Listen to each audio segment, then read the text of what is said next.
민사집행법은 채권자의 정당한 권리를 실현하는 마지막 열쇠입니다.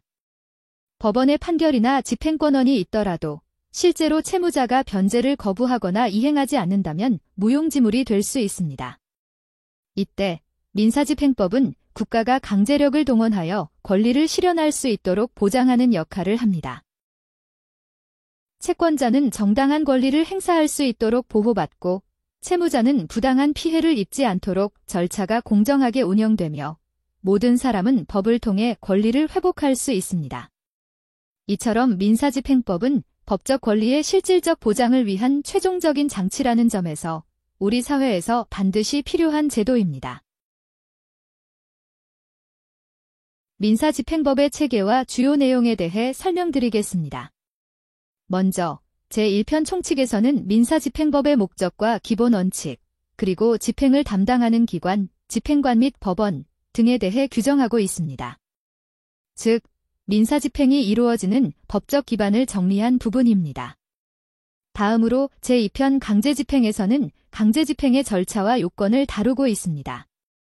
제1장 총칙에서는 강제집행을 개시하기 위한 요건, 즉 집행권한의 필요성과 집행법원의 관할 등에 대해 설명합니다.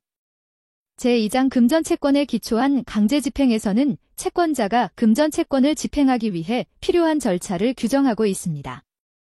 제1절 재산명시 절차 등에서는 채무자의 재산을 파악하는 방법, 즉 재산명시, 재산조회, 채무불이행자 명부 등재 등에 대해 다룹니다. 제2절 부동산에 대한 강제집행에서는 부동산 강제경매 및 강제관리 절차를 규정하고 있습니다. 제3절 선박 등에 대한 강제집행에서는 선박, 항공기, 자동차 등 특정 동산에 대한 강제집행 절차를 설명합니다. 제4절 동산에 대한 강제집행에서는 채무자의 동산을 압류 매각하여 금전채권을 변제하는 절차를 규정하고 있습니다. 제3장 금전채권 외의 채권에 기초한 강제집행에서는 금전채권이 아닌 특정물 인도, 권리 이전, 일정 행위의 이행을 강제하기 위한 집행 절차를 다룹니다. 다음으로 제3편 담보권 실행 등을 위한 경매입니다. 여기서는 저당권, 근저당권과 같은 담보권을 실행하기 위한 경매 절차를 규정하고 있습니다. 채권자가 담보권을 행사하여 경매를 통해 채권을 회수하는 과정이 포함됩니다. 마지막으로 제4편 보전처분입니다. 보전처분은 본안 소송 전 또는 소송 중에 채무자의 재산이 유출되는 것을 막기 위한 절차입니다. 제1장 가압류는 금전채권을 보전하기 위한 절차로 채권자가 본안 소송 전 재산을 확보하기 위해 신청하는 제도입니다. 제2장 가처분은 금전채권 이외의 권리를 보전하는 절차로 예를 들어 부동산 등기 이전을 방지하거나 특정 행위를 금지하는 내용이 포함됩니다. 이처럼 민사집행 절차는 조문이 곧 집행의 실무와 판례의 출발점이기에 절차의 지도이자 집행의 설계도라고 할 수 있습니다.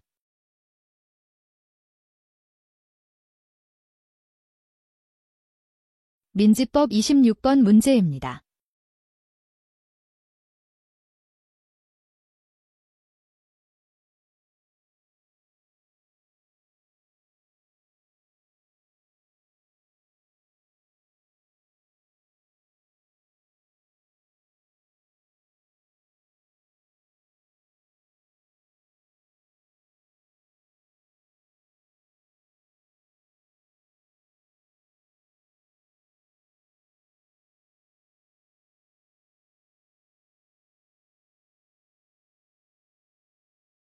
오늘은 가압류의 시효 중단 효력이 어디까지 미치는지에 관한 흥미로운 판례를 소개드리겠습니다.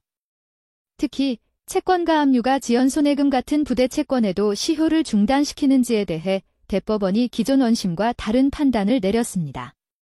계약 해지, 채권 가압류, 그리고 본안 소송까지 이어지는 흐름 속에서 소멸시효의 법리가 어떻게 적용되는지 함께 살펴보겠습니다. 이 사건의 시작은 2002년으로 거슬러 올라갑니다. 원고들은 피고와 상가 분양 계약을 체결했고 일부 분양 대금을 지급했습니다. 하지만 공사가 중단되면서 2005년 계약은 해지되었고 피고는 분양 대금 반환을 약속하게 됩니다. 그 이후 원고들은 2006년부터 2007년에 걸쳐 피고의 채권에 대해 채권 가압류를 신청했습니다. 이때 청구 금액은 원금만으로 제한되었고 지연 손해금 등은 기재되지 않았습니다.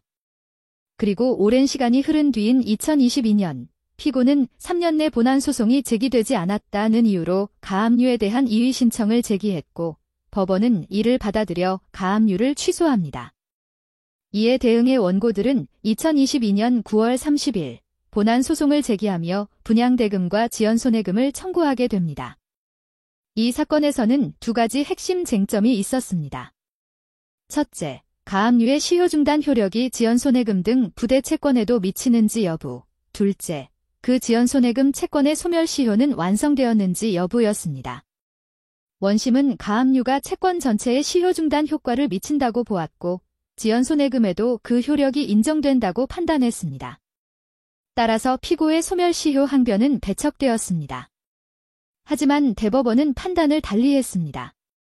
대법원은 가압류는 청구금액에 기재된 채권에 한해 시효중단 효력이 발생한다고 하며 청구금액에 포함되지 않은 지연손해금에는 시효중단의 효력을 인정하지 않았습니다. 또한 해당 지연손해금 채권은 상사채권으로 보고 5년의 소멸시효가 적용된다고 판단했습니다.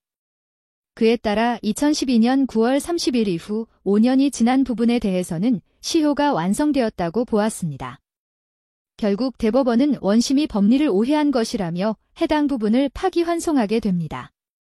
이 판례는 가압류의 시효중단 범위에 대한 대법원의 태도를 명확히 보여줍니다. 즉, 가압류가 있다고 해서 그 채권 전체가 시효중단되는 것이 아니라 청구금액에 적시된 부분에 한정된다는 점이 핵심입니다. 또한 부대 채권인 지연손해금이라 하더라도 명시되지 않았다면 시효중단 효과를 기대할 수 없다는 점에서 향후 채권 보전 절차를 설계할 때 청구금액의 기재 방식이 매우 중요함을 시사합니다.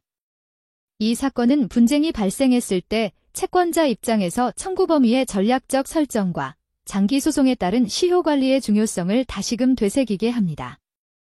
오늘도 시청해주셔서 감사드립니다.